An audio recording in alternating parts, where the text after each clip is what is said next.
Hello, welcome to day 6 of the vlog. Today we're going to Leipzig. That was really embarrassing to do in front of people. So for day 6, we started by taking the train and going into Leipzig.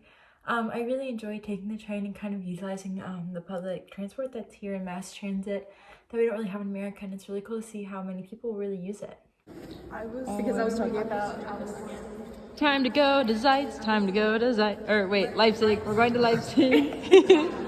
Best heel click. Oh!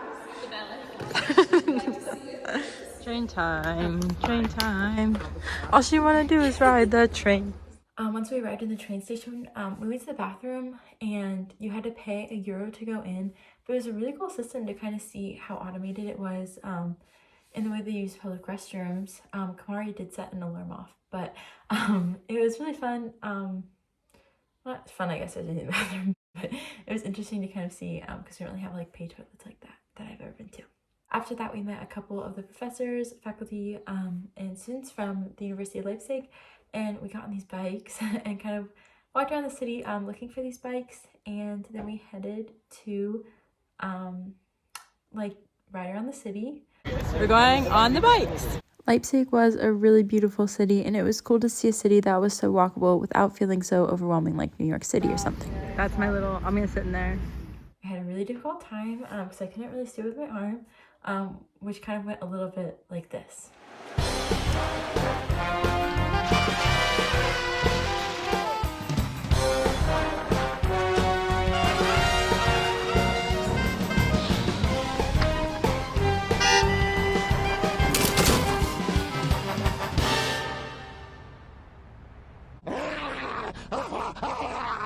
Then we went and kind of sat in a classroom and had some cookies and kuka, and we talked a little bit about what it was like to go to school in Germany versus in America, and also just some general ideas about mindsets about sustainability and climate change in Germany versus America.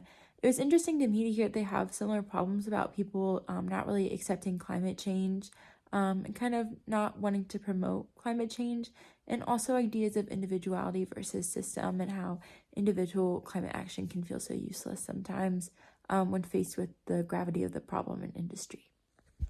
Sarah, what is this? You can enter the access password here. What? It will be provided to you by the organizer. I took us up to the roof to see the solar panel that had recently been installed and was not quite in working order yet on the roof of the building.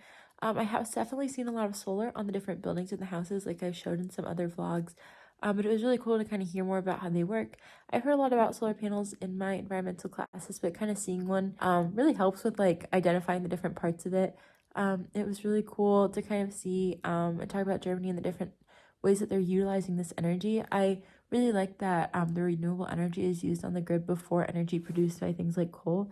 I think that's a really good way to promote renewable energy and that transition. I think the transition is kind of a really hard idea. I also think that it's nice that the initial cost is less than in America. I think the initial cost can often feel like it's so much that it's kind of unavoidable for people to be able to use. And I think when we talk about this more, we talk about climate justice later, but like the ways in which it's more expensive for Americans, even though it'll make more money in the long run, like that initial cost is too much for a lot of people, especially those in lower income brackets. And so it kind of reinforces ideas of climate injustice and environmental issues in America. Then we got back on the bikes and we headed towards the climate stripes. The climate stripes are really cool. It's a visual image of the temperatures, the average temperatures, and it kind of shows through those colors from the transition from blue to reds and how the earth is warming. I think it's a really interesting way to kind of communicate to the public about the climate change problem. And I think climate communications is a really interesting topic and kind of the different ways in which that is done. We did a project for my Environment 202 class where we read a paper called The Six Americans about different Americans and their views on climate change and different ways that it's effective to communicate to them. And this kind of made me think of that project and that essay and how they've decided to communicate this to the public. And it makes me think that I wonder if the people who are going over that on like a daily basis, like if they're truly stopping to think about climate change or if it's just kind of become like an everyday part of their lives and they're kind of desensitized. From there, we headed to the classroom to meet the class that we were competing against in Eco Challenge, which we were losing. It was kind of interesting to talk about Eco Challenge and the different things about it, like the ways that points were gained, and also like the talk about like carbon footprint. Carbon footprint, like the professor mentioned, was created by BP as a way to kind of take the attention away from industry and kind of place it on the individual person. So it's kind of interesting to hear about that, and differences in Germany, especially like with how many of them had a car. It was really interesting because I know like for me not having a car, it's always interesting to hear about people who are able to walk in places that they live in. I really appreciate cities that are designed for pedestrians rather than designed for cars.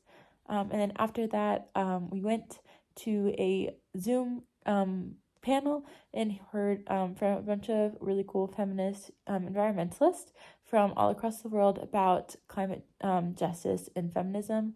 The thing I found really interesting was there was a woman who talked about the innate connection that we have in society between women and nature. I do think that we do often, at least culturally, think that way, that women are more in tune with nature.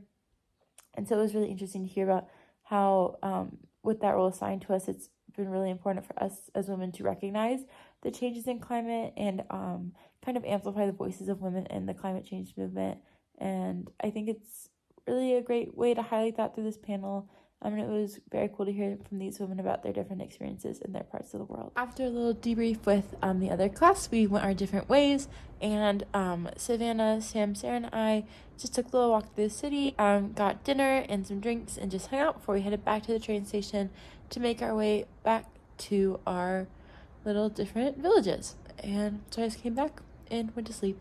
I think the big takeaway from today was just some differences but also similarities and ideas behind climate change around the world that we got to see into India, Mexico, Brazil, Portugal, Germany, and the US throughout the day. So it was interesting to see all those different perspectives and kind of see the ways in which they work in tandem, but also in some ways kind of contradictory to each other.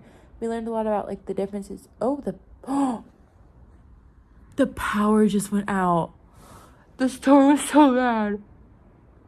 How would Roxanne. How would you say your day was today? It was a lot of fun. I really enjoyed today. How was Boy, it was Max Spaß. Sarah, how was your day today? It was very interesting. I feel very informed on climate change Oh, and the differences between America and Germany. Deutschland. Sam, any thoughts to add? I'm sweaty. Oh, well, that's gonna be the end of the vlog. The end of day 6.